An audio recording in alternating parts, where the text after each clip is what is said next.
So these are two of the faces we have seen so much of over the last 2 days. The two brothers, Sharif Kouachi and Saeed Kouachi, both French nationals born to Algerian parents. They were orphaned as children. And as the days, the minutes pass, we learn more and more about them.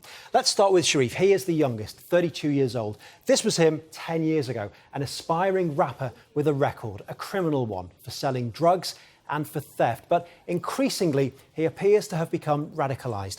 He met a man called Farid Benyetou, who he claimed taught him about suicide bombers and martyrdom. Benyetou spent time in jail, convicted of recruiting young men to go and fight abroad.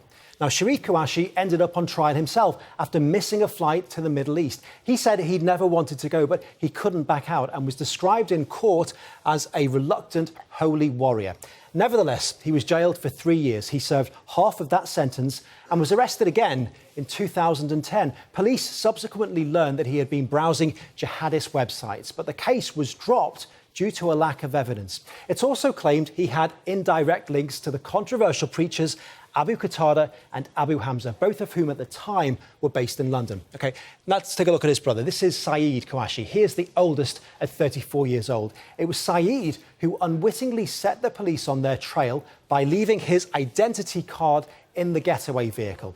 Now, what's interesting here is he has been formally named by the police as the main attacker in Wednesday's murders. But the authorities say in the past he was always only ever on the periphery of his younger brother's illegal activities.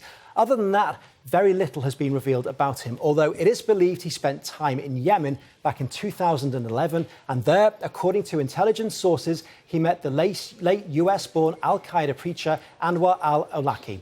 Now, clearly, the authorities knew who these two men were. Sharif, in particular, had that history with the police. And the US knew about them too. They were on not one, but two highly classified security databases, one of which was a specific no-fly list. Even in France, the authorities had them under surveillance at one point. In fact, this direct quote from the Prime Minister: "Those individuals were undoubtedly followed."